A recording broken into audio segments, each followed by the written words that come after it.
हो गया। यस, आज हम लेसन नंबर 3 का सेकंड पार्ट करने वाले हैं। जो लेसन का नाम है बंधुत्व, जाति और वर्ग, जो क्लास 12 का हिस्ट्री का थर्ड चैप्टर है। तो हमने उसमें पढ़ा था जो सामाजिक दशाएं महाभारत में हम कितनी चीजों को देख सकते हैं। तो महाभारत में हम जो सामाजिक मूल्य हैं उनके बारे में, हमने सामाजिक स्थिति के बारे में जानकारी प्राप्त की थी, फिर राजनीतिक स्थिति के बारे में जानकारी ली थी, और वहाँ के आर्थिक जीवन के बारे में कि महाभारत में आर्थिक जीवन के बारे में क्या क्या जानकारी दी गई है उसके बारे में जिक्र करने हैं। उसे छोड़ेंगे कि सबसे पहले हम देखें कि आर्थिक जीवन में जो पढ़ते हैं तो सबसे पहले जो जरूरत पड़ती है कि वहाँ आर्थिक व्यवस्था कैसी थी। तो निश्चित रूप से आर्थिक व्यवस्था बहुत सुदृढ़ थी, भूमि बहुत उपजाऊ थी, और समूचा कुरु प्रदेश जो आज की तरीके में कुरुक्षेत्र है वो वाला इलाका, इंद्रप्रस्थ जो दिल्ली है वो इलाका, मथुरा, हस्तिनापुर, पांचाल, ये सारे इलाका उस समय पांडवों के कौरवों का साम्राज्य इसमें हुआ करता था। तो उनके जो फोरफादर थे, उनके जो वंश थे, उनका काफी बड़े क्षेत्र पे उनका राज रहा है। तो उस समय का जो भूमि थी वो बहुत उपजाऊ थी। वहां से भूमि फिर लोग पशुपालन के रूप में गाय, भैंस, बकरी, घोड़ा, बैल, सांड, हाथी, इन सभी को पालते थे। सबकी एक अलग अलग यूटिलिटी थी, क्योंकि घोड़े और हाथी का इस्तेमाल सेना के रूप में लड़ाई में, युद्धों में करते थे, और जो बैल और सांड वगैरह हैं ये खेती में हल चलाने में इनका उपयोग किया जाता था, और बाकी जो गाय, भैंस, बकरी वगैरह हैं इनका घरेलू जो डोमेस्टिक एनिमल्स है, पशु में, दूध देने वाले पशु में, उनके रूप में इनका इस्तेमाल किया जाता था। व्यापार के नजरिए से जो सड़कें थी वो बड़ी सुरक्षित थी, क्योंकि जो राज परिवार राज होते थे वो राजा हमेशा ये कोशिश ये करते थे कि उनके राज्य का हर व्यापारी सुरक्षित रहे, क्योंकि ज्यादा से ज्यादा रेवेन्यू तभी आएगा, राजस्व तभी आएगा जब व्यापारी सुरक्षित हो। तो उसके लिए उन्होंने अंतर्राज्यीय और अंतर्राष्ट्रीय दोनों चीज कि देश के राज्य के अंदर भी और राज्य के बाहर भी दोनों प्रकार के व्यापार के लिए उन्होंने सड़कों का निर्माण किया था, और सड़कें बड़ी सुरक्षित थी, डाकुओं से, लुटेरों से, पूर्वों से सुरक्षित थी, और राजा उस सुरक्षा देने के बदले में व्यापार से टैक्स या राजस्व वसूला करते थे। इसके साथ साथ उसमें कुछ अन्य व्यवसाय भी वो लोग क्या करते थे। अन्य व्यवसाय का मतलब है कि जो ग्रामीण आवश्यकता की चीजें थी, जो ग्रामीण आवश्यकता थी, जब हम गांव के परिवेश में देखें तो कुछ चीजें ऐसी हैं कि जो वहाँ हमेशा, जब अगर कोई गांव बसा है तो उसमें इन चीजों की आवश्यकता है ही है, वो चीज वहाँ रहने वाली है। जैसे इसमें हम देखें तो ये लोहार, बढ़ई, कुम्हार, निषाद, बुनकर, रंगरेज, ये एक ऐसी आवश्यकता है जो हमेशा बनी रहने वाली है गांव में। तो इन सभी की एक दूसरे लिंक है, खेती के काम से सारे जुड़े हुए हैं, तो इनका वहां होना बहुत जरूरी है, लाजमी है। तो ये सारे व्यवसायिक रूप में चलते थे। और फिर उनके जो धार्मिक जीवन था, धार्मिक जीवन में बहुत ज्यादा तब्दीली आ गई थी, क्योंकि उससे पहले जो देवता थे, देवता के रूप में वह राम और कृष्ण की पूजा की जाती थी, क्योंकि वो उनको विष्णु और ब्रह्मा के वो अवतार मान लिए गए थे। तो जो विष्णु के अवतार थे राम और कृष्ण, इनकी पूजा दोबारा से की जाने लगी। और ये कृष्ण जो थे, महाभारत में इनका कंसेप्ट आता है निकल करके, जो कृष्ण थे वो मथुरा में इनका राज्य हुआ करता था। तो इनकी जो कुछ अवतार वाली छवि थी, लोग उसकी पूजा करने लगे थे, उनको ब्रह्मा देवता के रूप में, भगवान के रूप में स्वीकार करने लगे थे। तो कृष्ण की छवि वहां से निकली देवता के रूप में। वहां के लोग पूजा या कर्मकांड बहुत ज्यादा करते थे, क्योंकि धार्मिक चीजों के साथ लोगों के ऊपर धर्म का आलेप चढ़ाना, धर्म का लेप चढ़ाना बड़ा मजबूरी हो गई थी, या उस समय की व्यवस्था थी कि जो व्यवस्था वर्ण व्यवस्था थी उसमें उन्होंने लोगों के ऊपर अपनी श्रेष्ठता सिद्ध करने के लिए धर्म के रीति रिवाज, कर्मकांड और ये सारी चीजों को बड़े विस्तार से उनके ऊपर चढ़ा दिया था। लोग हवनों पे, बलि पे बहुत जोर दिया करते थे, और जाति व्यवस्था, वर्ण व्यवस्था बहुत मजबूत हो गई थी। मजबूत के मतलब कि कठोर हो गई थी, और एक तरीके से इतनी ज्यादा कठोर हो गई थी, कोई भी आदमी जिस जाति में जन्म लिया है उस जाति को छोड़ करके कहीं जा नहीं सकता था। जाति को जन्म से जोड़ दिया, और जाति और जन्म को व्यवसाय से जोड़ दिया, कि जो आदमी जिस भी जाति में जन्म लेगा उस जाति का निश्चित व्यवसाय कर दिया गया। तो वो आदमी जीवन भर उसी व्यवसाय को करेगा, उसको वो व्यवसाय नहीं बदल सकता।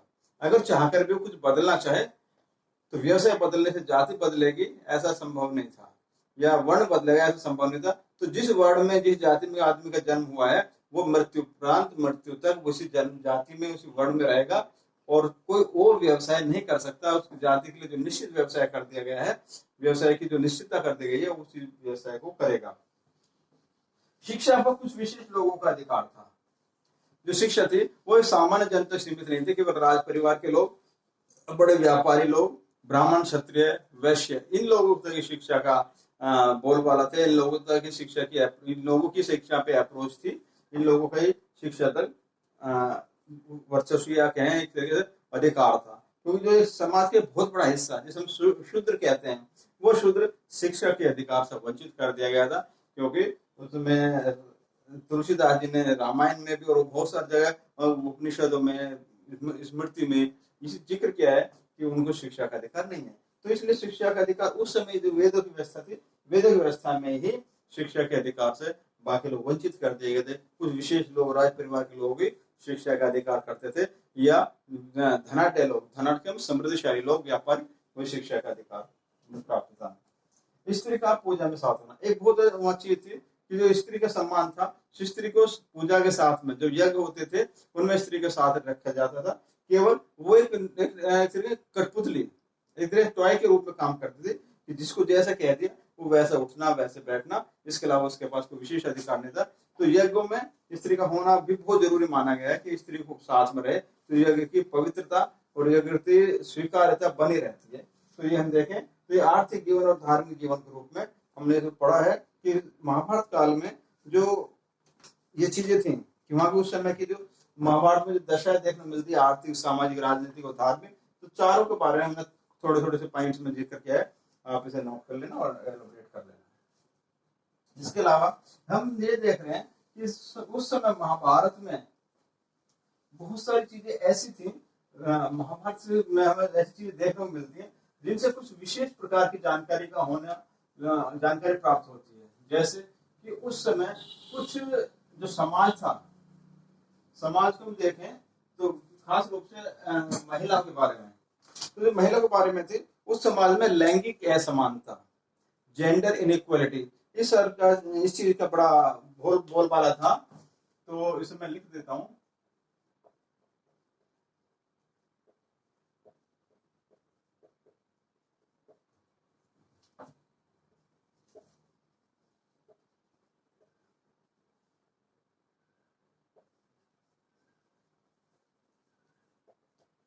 जेंडर इनइक्वालिटी, जेंडर इनइक्वालिटी का मतलब है कि स्त्री व पुरुष, पुरुष में अधिकार, पुरुष के अधिकारों में असमानता।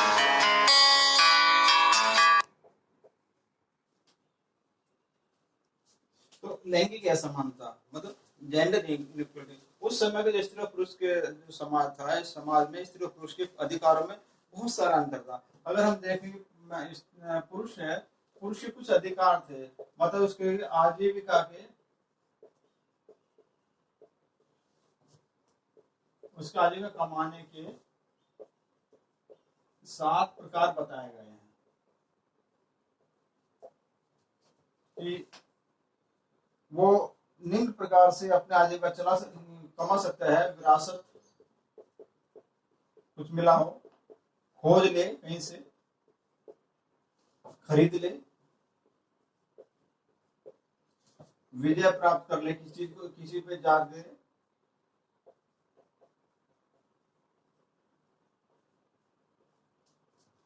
निवेश कहीं पे कर दे,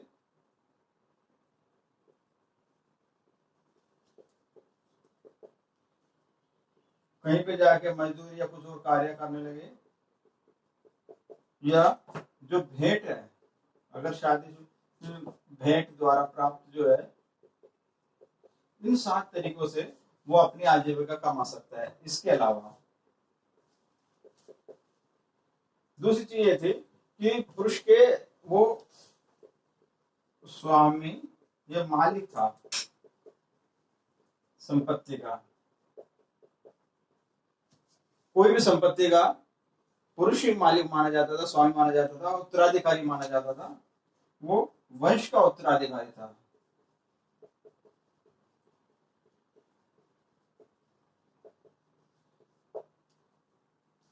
दूसरा जो समाज था वो पितृसत्तात्मक था।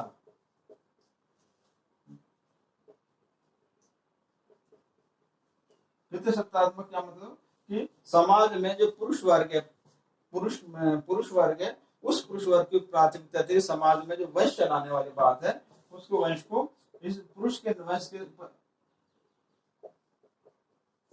के साथ जोड़ा जाता था कि किसी परिवार में अगर पुरुष नहीं है तो उसका वंश आगे नहीं बढ़ सकता।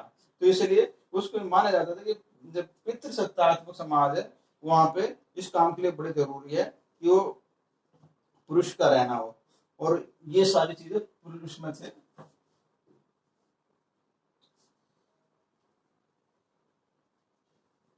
वो शादी करना और छोड़ना,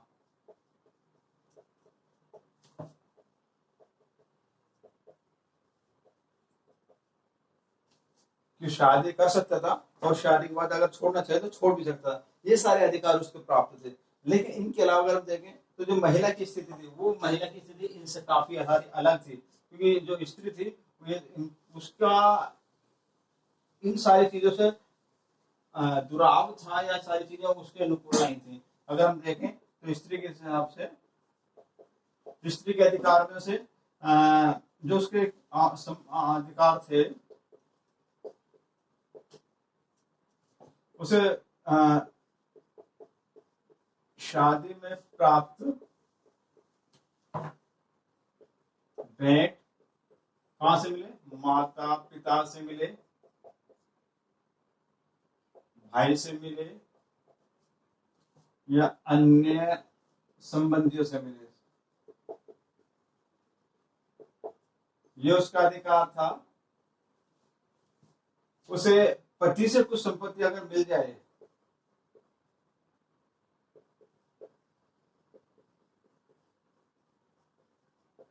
उस पे इसका अधिकार था।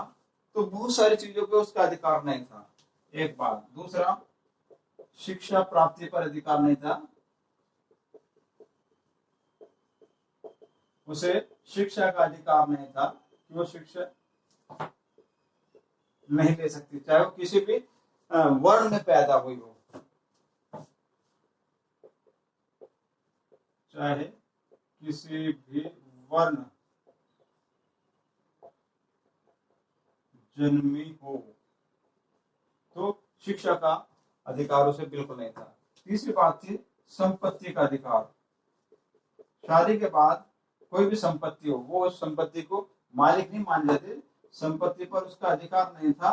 केवल उसका ऐसा अधिकार था कि कुछ सामान उसे मिल गया तो उसका वो सामान उसके रख सकती थी थोड़े दिन अपने पास, लेकिन बिना पति की अनुमति के उसे उसको बेच नहीं सकती थी, उसका इस्तेमाल नहीं कर सकती या उसका उपयोग नहीं कर सकती।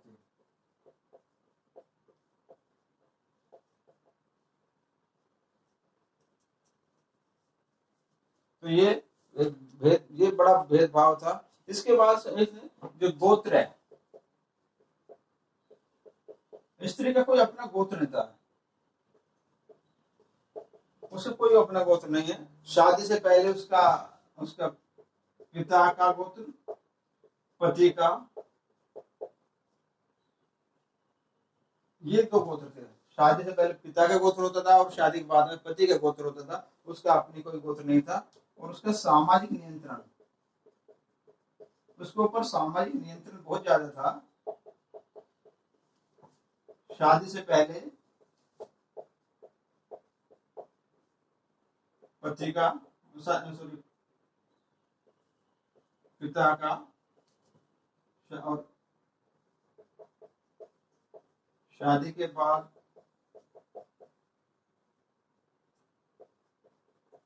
पति का, और पति की मृत्यु के बाद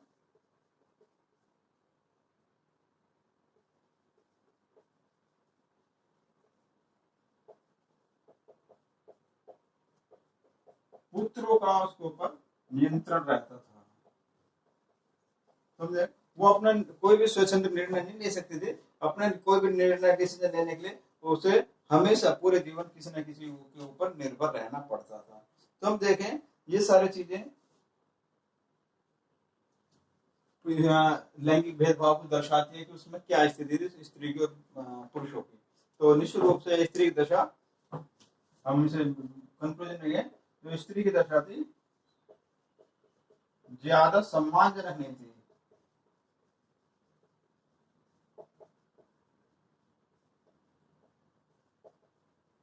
क्योंकि सम्मान उन्हें केवल इतना ही था कि उसकी कोई अलग अलग क्षेत्रों में अलग थी, राज परिवार में कुछ सम्मान मिल गया, बाकी निचले स्तर पे बहुत ज्यादा सम्मान की स्थिति नहीं थी, समानता की बात नहीं थी, इक्वलिटी की बात नहीं थी। वो कमा रही है, खा रही है, हेल्प कर रही है, डोमेस्टिक हेल्प कर रही है, वहां तो सारी चीजें ठीक थी, लेकिन बहुत ज्यादा अधिकार हम कहें उसको थे वो समाज में उस समय उसके अधिकार नहीं थे। ऐसा हमें इस पुस्तक के माध्यम से देखने को मिलता है। तो ये सारा टॉपिक हो गया। इसके अलावा अब हम जो अगला टॉपिक है उसे देखें, तो लैंगिक समानता स्त्री और पुरुष की हमने देखी, कई बार आ जाता है 4 नंबर वाले प्रश्न में, तो आप इसको कर सकते, करना है। अब इसमें हमने एक चीज अब देखें, तो जो वर्ण व्यवस्था थी, उस वर्ण व्यवस्था को मजबूत बनाने के लिए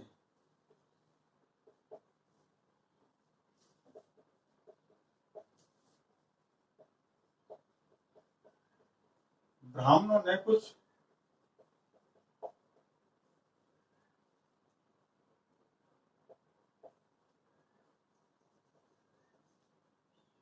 जाल या प्रपंच या दावे किए, क्योंकि कुछ जाल बनाए, कुछ जाल मिसाइल में, तो जाल कि उन्होंने कुछ ना कुछ एक टेक्निक, ऐसे तरीके, ऐसे तरीके बनाए जिसकी वजह से वो वर्ण व्यवस्था में ब्राह्मण जो है उसकी सर्वोच्च मेंटेन रहे। कि हम देखते हैं कि जो वेद है, जो वेदों के रचयिता हैं वो सारे ब्राह्मण ऋषि हैं। हम देखें कि ऋषि जो थे वो भी सारे ब्राह्मण थे। तो निश्चित रूप से जब उन्होंने ऋषियों ने रचना करी होगी वेदों की, तो अपने आप को तो ऊपर रखना उनकी प्राथमिकता रहनी चाहिए थी, और रही भी होगी। तो इसलिए उन्होंने अपने आप में उस ऊपर रखने के लिए अनेक प्रयास किए। नंबर 1, उन्होंने कहा कि वेदों की रचना ये दैवीय है। दैवीय का मतलब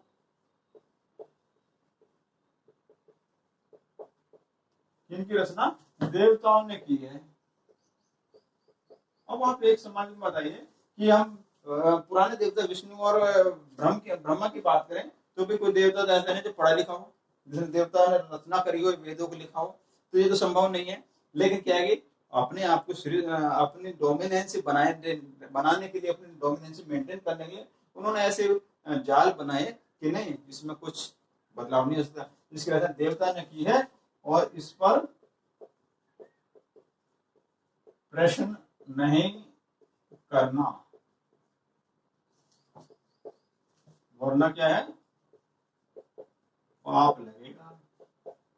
अब भारत में पाप और पुण्य का ऐसा मसला है कि हर आदमी अपने आप को बचाने के लिए कोशिश करता है, एक कॉन्सिक्वेंस डेवलप कर लेता है कि भाई पाप लगेगा, पुण्य लगेगा। तो अपने मन के इस व्यवहार को लागू करने के लिए वो अपने आप को सिक्योर करने के लिए ये पाप और पुण्य के शब्द की व्यूहरचना रच देता है कि किससे पाप लगेगा, किसको नहीं लगेगा। एक बात।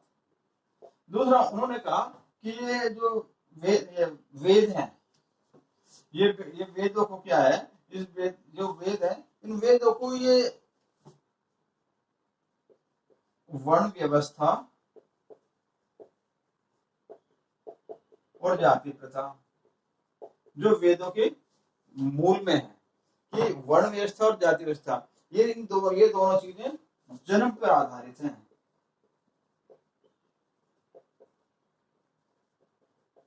किसी भी आदमी का जन्म लेने से ही उसका वर्ण और उसकी जाति निश्चित हो जाती है कि वो किस जाति में जन्म हुआ है। उसका जीवन भर जिस जाति में जन्म हुआ है उसी जीवन भर उसी जाति में रहेगा।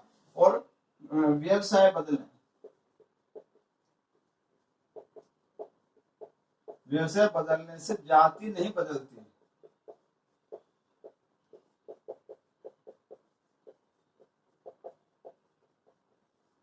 व्यवसाय बदलने से जाति नहीं जाती, और मतलब जाति नहीं बदलती, वो ऐसी ही रहने वाली है। आदमी कुछ भी व्यवसाय बदलेगा लेकिन उसकी जाति नहीं बदलेगी। आज के समाज में हम देखें कि कोई भी आदमी अगर व्यवसाय बदल ले, अब थोड़ा सा लिबरल हो गया व्यवसाय बदलने से, लेकिन जाति उसकी फिर भी नहीं बदल सकती, जाति वही रहेगी।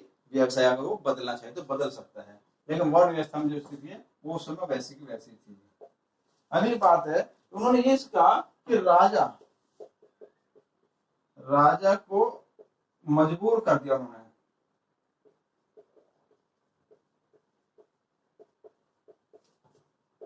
वैदिक या वर्ण व्यवस्था, जाति प्रथा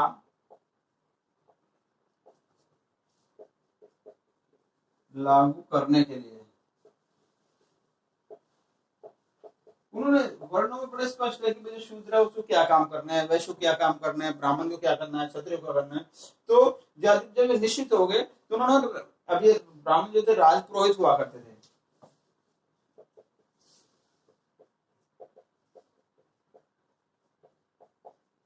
क्योंकि यज्ञों को करना, धर्म का पढ़ना पढ़ाना, ये सारे ब्राह्मणों के अधिकार क्षेत्र में था, ऋषियों के अधिकार क्षेत्र में था। तो उन्होंने राजा को इसमें राजा को शामिल कर लिया, और राजा को इस बात के विश्वास में, राजा को इस बात से में ले लिया, विश्वास में ले लिया कि भाई ये जो वर्ण व्यवस्था है ये ईश्वरीय है, देवीय है, इसमें कोई रद्द बदल नहीं हो सकता, आपको ये लागू करनी पड़ेगी। और राजा ने मजबूर होकर उसको लागू किया, और लागू करने से क्या समाज की दशा बहुत ज्यादा बिगड़ने लगी। और पूरे हम देखें 10वीं शताब्दी बीसी से लेकर के, और पूरी जो हम देखें कि पूरे 19वीं शताब्दी तक समाज में बहुत ज्यादा विघटन 20वीं शताब्दी तक देखने को मिले, जिसका बड़ा नुकसान देश को और समाज को हुआ है। तो ये सारी चीजें थी जिससे हम पता लगता है कि प्रपंच रचे गए जाति व्यवस्था को, वर्ण व्यवस्था को मजबूत करने के लिए ये था। अगले टॉपिक देखते हैं।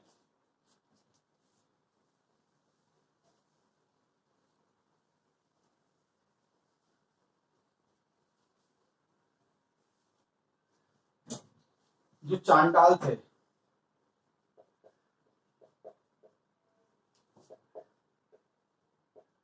एक प्रश्न आ जाता है कि चांडालों के कार्य क्या थे। जो चांडाल थे, अछूत जो थे, शूद्र थे। शूद्र में दो प्रकार के थे, एक तो शूद्र ऐसे थे जो टचेबल थे, जिसमें दो प्रकार के थे। तो चांडाल जो थे अनटचेबल थे, इन्हें कहते थे अछूत। तो जो चांडाल जो थे इनको ये अछूत थे, अनटचेबल थे, मतलब टच नहीं किया जा सकता था। जो टच करेगा तो ये समझो कि वो वर्ण व्यवस्था के हिसाब से अछूत हो जाएगा, और उसको फिर अपने आप को शुद्ध कराना पड़ेगा। तो उनके कुछ कार्य निश्चित थे। नंबर 1, गांवों के बाहर रहना। उनके जो घर थे गांव के बाहर रहते थे। जो घर थे वो झोपड़ी, वो घर झोपड़ी थी, कच्ची झोपड़ियां, उनमें रह सकते थे, पक्का मकान नहीं बना सकते थे, एक बात। दूसरी, जो बर्तन थे वो टूटे फेंके हुए या टूटे फूटे। जो बाकी वर्ण थे, जो बाकी वर्ण के जो लोग थे, वो जिन बर्तनों को इस्तेमाल करने के बाद फेंक दिया करते थे, तो उन बर्तनों को उठा करके उनका इस्तेमाल करते थे। तो ये नए बर्तन खरीदने, नए बर्तन ले सकते थे। तीसरा, कि नए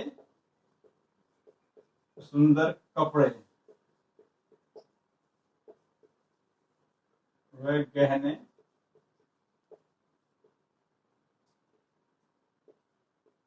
नहीं पहन सकते थे। क्यों? इनको सुंदर कपड़े, नए कपड़े और गहने पहनने की पाबंदी थी। इसके बजाय पुराने मिले हुए वस्त्र व लोहे के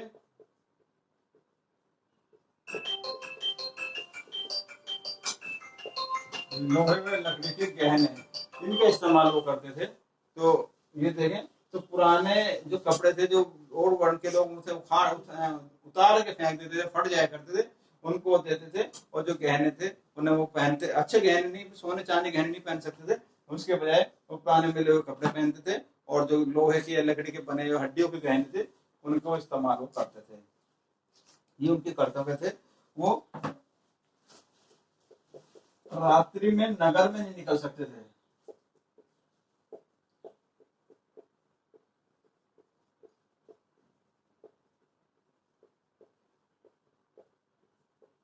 वो रात्रि में नगर के चौराहों पर नहीं जा सकते थे, नगर में बड़ी गलियों थी उनमें नहीं निकल सकते थे, क्योंकि वहां जाने के लिए मनाही थी।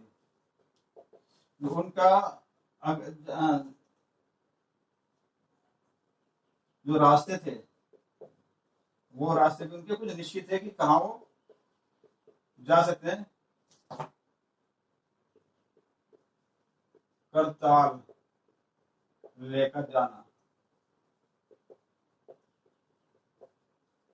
वो करतल लेके चलते थे, मतलब एक बर्तन लेते थे, उसे बजाते चलते थे, जिससे वो आवाज आती रहे, और लोग उसकी जो इसके ना स्वर्ण लोग हैं,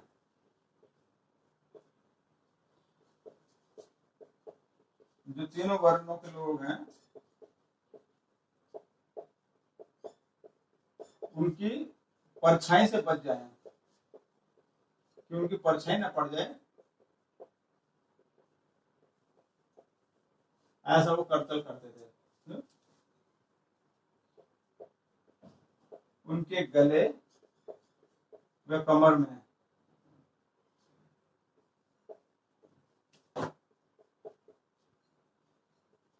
हांडी व कमर में झाड़ू,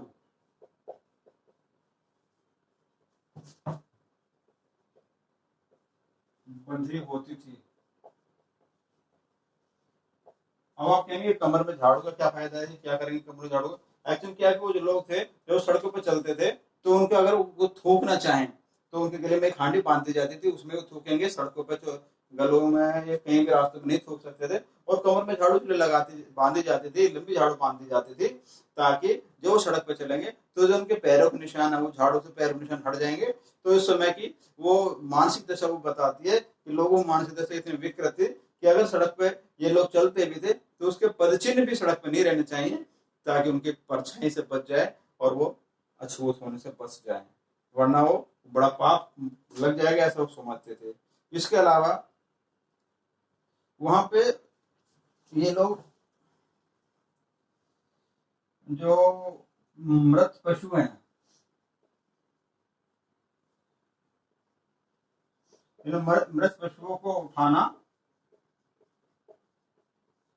इनका एक काम था, कि वे मृत पशु की उठाएंगे। प्लस जो लावारिश लोग हैं,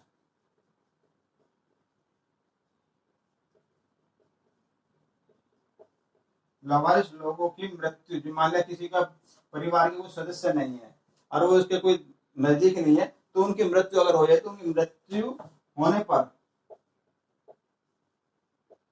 उनका शमशान में उनका क्रियाक्रम करना, कि कोई भी आदमी है अगर कोई मर गया है जिसके कोई नजदीक नहीं है, कोई ये नहीं पता कि कौन है कैसे है, तो उसके मृत्यु होने पर उसके जो क्रियाक्रम है वो चांडाल लोग ही किया करते थे। ये उनका एक काम था। इसके अलावा उनको उसका कोई भी आदमी उनका वो नहीं कर सकता था कि वो उनको उसका आदमी का क्रियाक्रम कर दे। तो ये इसमें हम देखें तो उनके कुछ काम स्पेसिफिक थे। इसके अलावा कुछ और काम आपको देख सकते हैं। वो किसी को अगर फांसी देना है,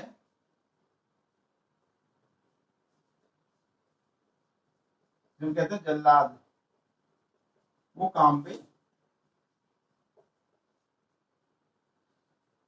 इन्हीं के हिस्से में था, कि भाई ये फांसी देना है, जल्लाद का काम करना, वो तुम्हें करना है, इसके अलावा और कोई नहीं कर सकता। तो मतलब उनके हम देखेंगे जीविका कमाना के अलावा उनके लिए बहुत से रेस्ट्रिक्शन थे, कि वो कैसे खाना है, कहाँ रहना है, कैसे चलना है, कब चलना है। मतलब उनके ये नहीं कि समय में कभी भी मन नहीं करे तुम चले, उनको चलने के लिए दिन में भी केवल दोपहर में अनुमति थी, जब सूरज सीधे सिर के ऊपर होता था, ताकि उनकी शरीर जो उनकी परछाई है वो सबसे छोटी रहे, तो उस समय उनको चलने की अनुमति थी। रात में निकलने की अनुमति नहीं थी, सुबह शाम को निकलने की अनुमति नहीं थी, और वो केवल स्पेसिफिक जगह पे जा सकते थे। उनके अपने कुएं अलग थे, घर अलग थे, बस्ती अलग थी, और वो सब बिल्कुल समाज से कटे हुए, मतलब उनको समाज से बिल्कुल अलग रखा जाता था। तो ये एक तरीके देखें तो चांडालों की स्थिति थी उस समय। चांडालों को अछूत कहा जाता था, अनटचेबल्स कहा जाता था। तो ये सारी चीजें थी। इसके अलावा अब थोड़ा सा हम इसको और कंक्लूजन तक लेके चल रहे हैं चैप्टर को, टॉपिक को, क्योंकि इसमें अलग अलग जगह ये सारी चीजें हमें वह देखने को मिलती हैं कि कैसे कैसे महाभारत के काल में ये सारी चीजें, महाभारत में उनका वर्णन मिलता है अलग अलग जगह पे, कैसे कैसे किसी चीज। तो वहां हम देखें तो एक प्रश्न जो इसमें निकल के आता है, एक प्रश्न जो पूछ लिया जाता है कि जो प्राचीन समय में जो सामयिक मूल्य थे, प्राचीन समय के सामाजिक जो मूल्य थे, हम देखें सोशल वैल्यू जो थी,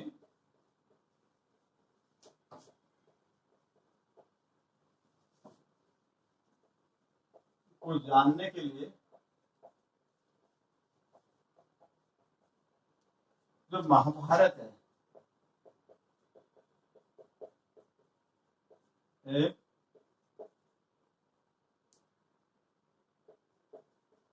अच्छा स्रोत है। अब आप इसे समझें कि क्या चीज है ये। क्योंकि महाभारत के समय में, महाभारत कालीन, महाभारत पीरियड में उस समय के सोशल वैल्यू थे, सामाजिक मूल्य जो थे, उन सोशल वैल्यू, सामाजिक मूल्यों को जानने का महाभारत एक अच्छा साधन है, एक अच्छा स्रोत है। उसमें उस समय की समाज की दशा के बारे में पूरा वर्णन पढ़ सकते हैं। मैंने आपको सामाजिक बारे में पढ़ाया, सामाजिक प्रभाव के बारे में बताया था कि कैसे वहां सारी चीजें हुआ करती थी। वही चीजों की इसमें एक रिपीटिशन है, फिर भी हम उसको करने की कोशिश देखते हैं। एक बार नंबर हमें एक देखेगा। सबसे पहले समाज में बहुविवाह प्रथा थी, मतलब, और ये भी केवल उच्च वर्ग में, मतलब जो समाज का उच्च वर्ग था, राज परिवार थे, व्यापारी थे, धनी मंत्री थे, या कोई लोग, उनमें एक से ज्यादा विवाह करना। उच्च बहुविवाह का मतलब है एक से ज्यादा विवाह करना।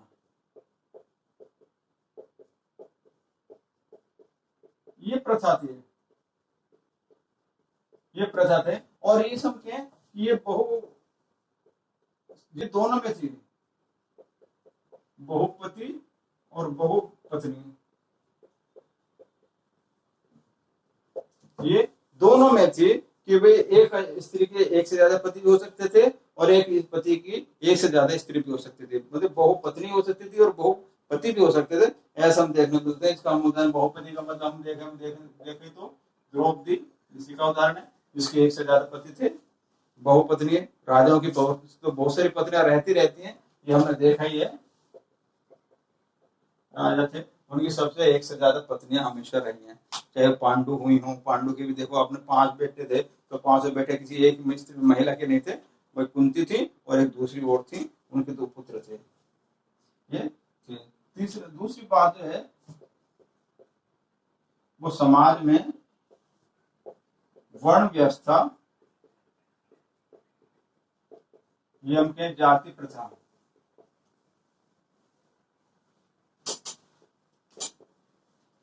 बोलबाला था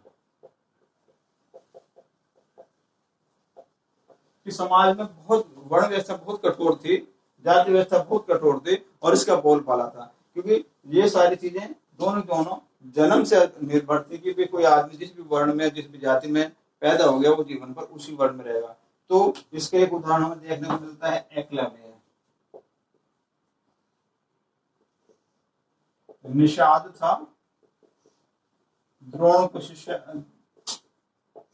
उसने द्रोणाचार्य को गुरु माना और शिक्षा नहीं मिली। वो द्रोणाचार्य के पास जाता है एकलव्य कि मुझे आपसे धनुर्विद्या सीखनी है, लेकिन द्रोणाचार्य मना कर देता है कि नहीं, मैं तो राज परिवार के लोगों को और जो उच्च वर्ण के लोग हैं इन्हीं को शिक्षा देता हूँ, इसके अलावा तुम्हें शिक्षा नहीं दे सकता। तो निषाद थे, वो अछूत वर्ग में आते थे, तो उसे शिक्षा नहीं मिली। लेकिन हम देखें तो समाज में एक चीज मिले, कुटिलता, धोखा, या गुरु की स्वार्थ।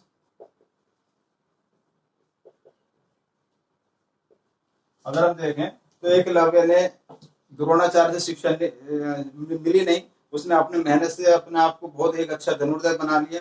लेकिन जब वो एक किस्सा में पढ़ते हैं कि किस प्रकार उसने, जो पांडव वहां जंगल में रह रहे थे और वो जंगल में निकल गए, तो एक कुत्ता भौंकने लगा उनके ऊपर, और कुत्ते का मुंह को उसने एकलव्य ने सील दिया, उसमें 6-7 बाण मारे और कुत्ते की भौंकना बंद कर दिया। तो जो अर्जुन थे और बाकी लोग थे उससे बड़े आश्चर्यचकित हुए कि ऐसा कैसे धनुर्धर है कि इसने एक बाण से कुत्ते का मुंह सील दिया और बोल नहीं पा रहा है। तो अर्जुन ने जब ये बात द्रोण की बताई तो द्रोण को लगा कि ये आदमी तो मेरे शिष्य से, जो अर्जुन को सबसे प्रिय शिष्य मानते थे, दुनिया का सबसे बड़ा धनुर्धर मानते थे, ये उससे भी ज्यादा शिक्षा प्राप्त है, उसके बहुत सारे प्रैक्टिस है। तो उन्होंने चालाकी भरी कुटिलता, द्रोण ने कुटिलता से एकलव्य का अंगूठा मांगा, और कि वो इसलिए मांगा कि जिससे अर्जुन की वर्चस्वता बनी रहे। वो अर्जुन क्षत्रिय राजकुमार है कि, और ये एकलव्य निषाद है, अछूत है, तो कहीं ऐसा ना हो कि ये उसके ऊपर वजह से समाज में इसका ज्यादा सम्मान बढ़ जाए। तो अर्जुन की सर्वोत्तम बरकरार रखने के लिए द्रोणाचार्य ने उससे धोखे से गुरु दक्षिणा मांग ली, और गुरु दक्षिणा भी वो चीज मांगी, अंगूठा मांग लिया, और अंगूठे के बगैर आप जानते हैं कि धनुष चलाना संभव नहीं है। तो इसमें गुरु, उसने बड़े धोखे से, गुरु की स्वार्थता, कुटिलता नजर आती है द्रोणाचार्य के रूप में, कि द्रोणाचार्य ने एक ऐसी कुटिलता की, एक ऐसा धोखा उसके साथ किया जो जीवन पर उसको दुख देता रहा। जो हम देखते हैं, जो विवाह थे वो दोनों प्रकार के थे, बहुर्विवाह और अंतर्विवाह और बहिर्विवाह। अपनी जाति और धर्म में शादी करना, और भी जाति से बाहर, जाति व वर्ण से बाहर।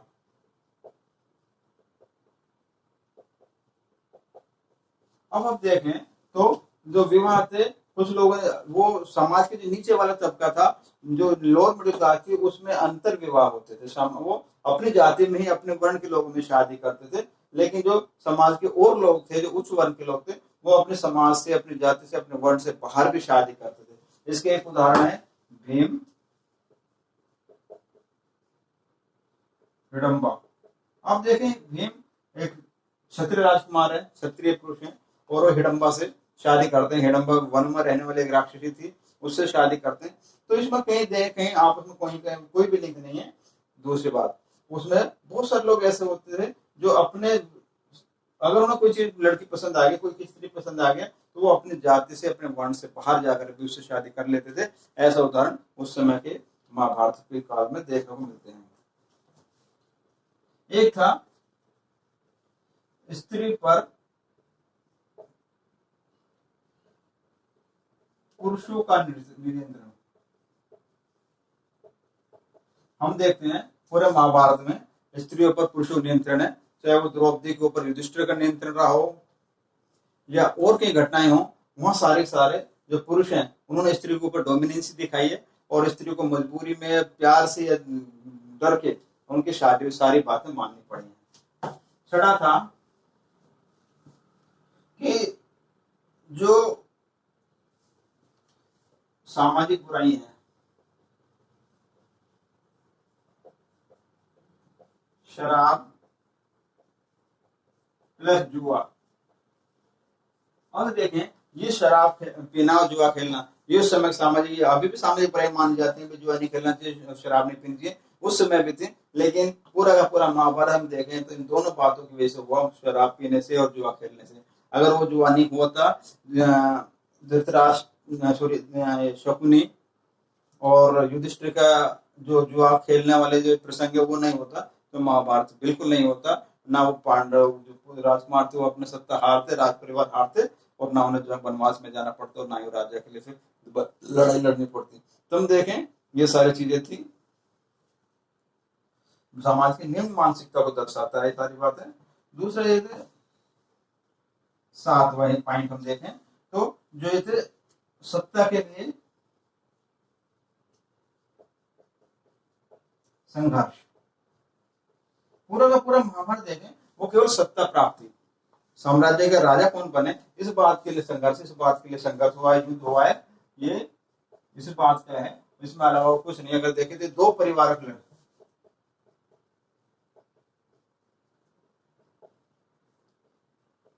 दो परिवारों का सत्ता के लिए युद्ध है,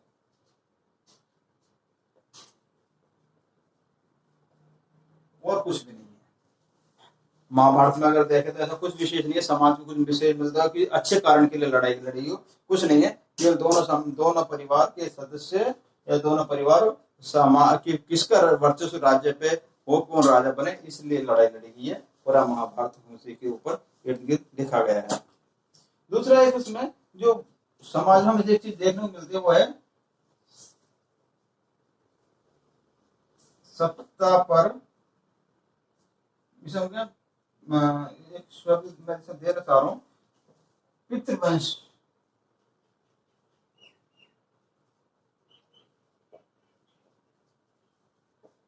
या पितृसत्तात्मक समाज। जो समाज है वो पितृसत्तात्मक है, उसमें पुरुषों का वर्चस्व है। हम कहें कि हमारे यहाँ दो डोमिनेंसी होती है, मदर वाली डोमिनेंसी और फादर वाली डोमिनेंसी। तुम देखें इसमें केवल पुरुष वर्ग की, पुरुषों वाले पिता वर्ग की डोमिनेंसी है, पितृआत्मक सत्ता है। वहां जो राजा बनेगा, राजा के बाद उसका पुत्र राजा बनेगा, उसकी पत्नी या बहन राजा नहीं बनेगी।